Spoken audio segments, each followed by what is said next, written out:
Hey folks, Brian McCormick, Casey McCormick for Geneseo Game Night on WGSU. Going over the Ice Knights past weekend up to northern New York, taking on Plattsburgh and Potsdam. It's their toughest trip of the year, and early on it sure looked like it. Yeah, I mean, we talk about it's the only overnight trip of the year, so that takes a little bit out of you to begin with, but then you take a team like Plattsburgh, 4 in the country, a really tough team to play against up and down, a good defensive team, a really powerful, fast offensive team, and you saw that Friday night with Geneseo falling 4-1 to them. Now in Plattsburgh, it was a game that Geneseo was never out of the game. Coach here has talked about some spurts of good pressure, some good offensive zone possession time. They were never out of this game, but at the same time, they never really felt like they were in this game either. Yeah, it just wasn't.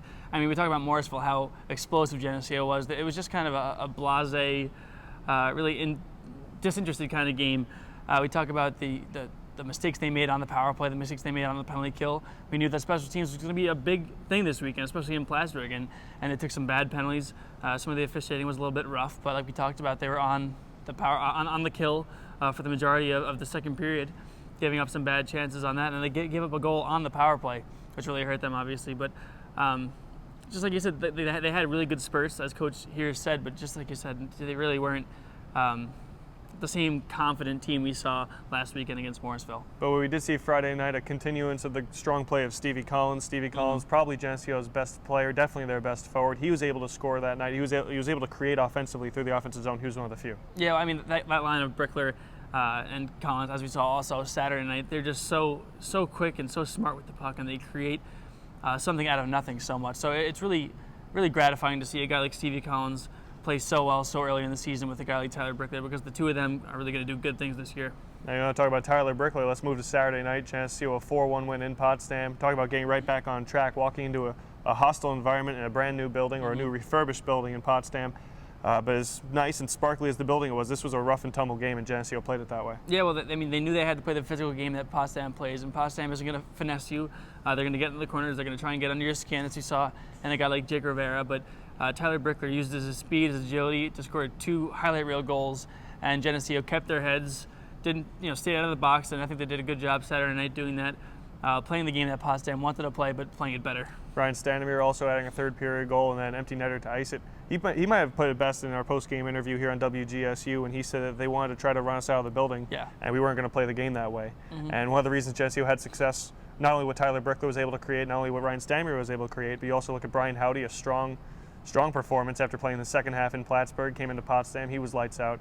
And then on top of that, you also have to talk about Carson Schell having his best game of the year so far. Yeah, I mean, one of the most important things we talked about Friday night was the impact that needed to be made Saturday night, coming out and kind of reestablishing yourself as a team that's going to be atop the SUNYAC division. And they did that. I mean, they came out, and like you said, they played the game they needed to play, but really Carson Schell being your leader, your captain, he did a great job blocking shots, keeping the momentum up like he has to do, like he's called to do each night. And then Brian Howdy was absolutely stellar in net, really not making any mistakes. And he did a great job, like we said, just kind of coming off that tough night Friday and just making Saturday a lot easier. And we spoke to Brian Howdy as we look ahead to this weekend. Geneseo is going to start off their non-conference schedule, contests against Hobart and Adrian, and those games are just as important. Brian Howdy had this to say.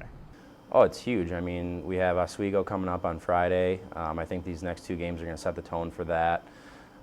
If we can pull out 2 W's, it's going to really show that, we're a national contender here and that we can compete with some of the best teams in the country.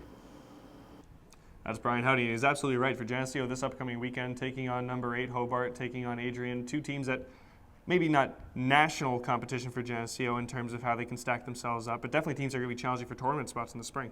Yeah, well, I mean, you look at Friday against Hobart, playing number 8 in the country. Plattsburgh was number 4 in the country, so it's going to be a similar tough road game for Geneseo, and it's just another chance for them to get out in a tough road situation and try and pull out a win, and that's kind of another thing that helps with the confidence of a team. If they can come out of Friday with a win at Hobart, number 8, that's a big thing for momentum. And then Adrian, another good team that they play every year, but just another chance, like you said, just working some momentum into that Oswego game. It's going to be huge next Friday. Important conference schedule coming up for Geneseo. As Casey mentions, Oswego is next Friday, but Geneseo has their sights squared on Friday night, taking on Hobart on the road. We would be remiss if we didn't mention the landmark event that happened over the weekend. Geneseo with the win in Potsdam on Saturday night. It was Coach Schultz's 100th career victory, and I think we'd be remiss without saying congratulations, Coach Schultz from WGSU on 100 career wins, and hopefully you'll get 100 more while we're still here. Because that would be a good year. That would be a big schedule. Anyway, 89.3 WGSU will carry all the games this weekend. Again, Geneseo in Hobart on the road. That'll be starting at 6:30 with Matt Keller and Geneseo game night. And then Tuesday against Adrian right here at the IRA. Once again, that game will be on WGSU. Casey McCormick, Brian McCormick, thanks for being with us on the Knightwatch.